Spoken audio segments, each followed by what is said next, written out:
आज्ञा नमस्कार। पल्लीकवि हृदानंद तरफ आपण मानक स्वागत। आज पौराणिक उपर आधारित छोट एक वार्ता आपण निकट उपस्थापन करुछि। दिने त्रिपुर विजयी बाड़ी मन खुशी बसी अनेक भावना भितर बुड़ी जाइछन्ति। भावुचंती स्वर्ग मर्त्य पाताल तीन पुर जाक मु जय कली, मो पाखरे अजय आउ किछि नाही। एपरिकी स्वर्गर देवता माने मध्य आसी मो पाद तले खटिले। यही समय रे दूत आसी कहूँ मणिमांकर जय हो। राजा बाड़ी चमकी पड़े एवं दूत को आसबार अभिप्राय पचारे। दूत कहला, आज्ञा आपणकर पिता शय्याशायी, से मृत्यु सहित संग्राम करुछन्ति।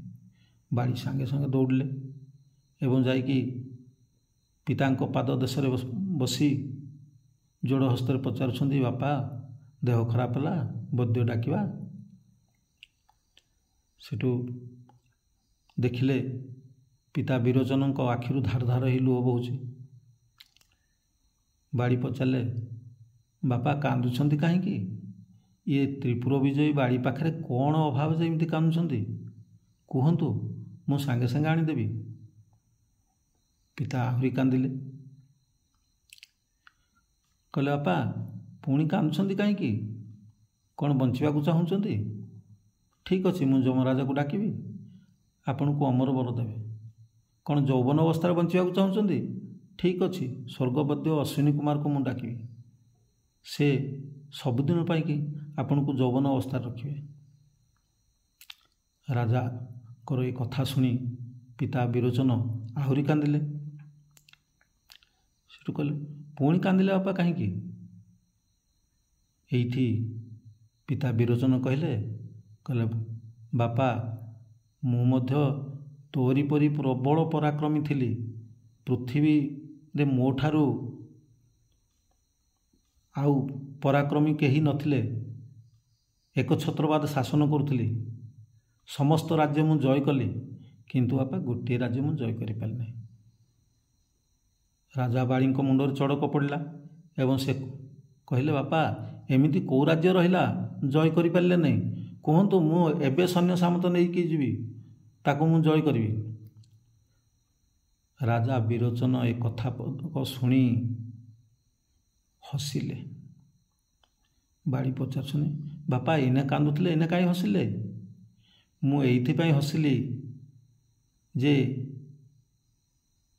एई जो कथा पदक कहलु मु एइने जय करी।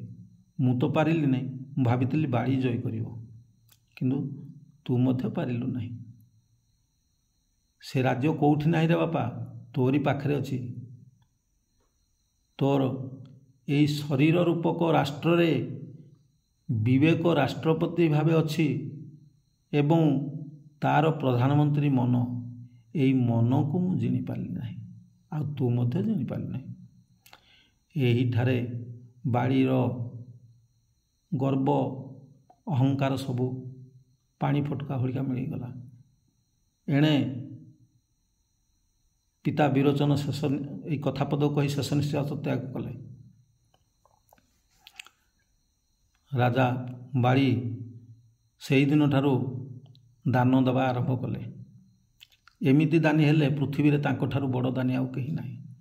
मु ए कथा पदिक कहवा उद्देश्य होची जे पितामाता शेष निश्वास त्याग पर्यंत पिलांकर मंगल ही चाहती।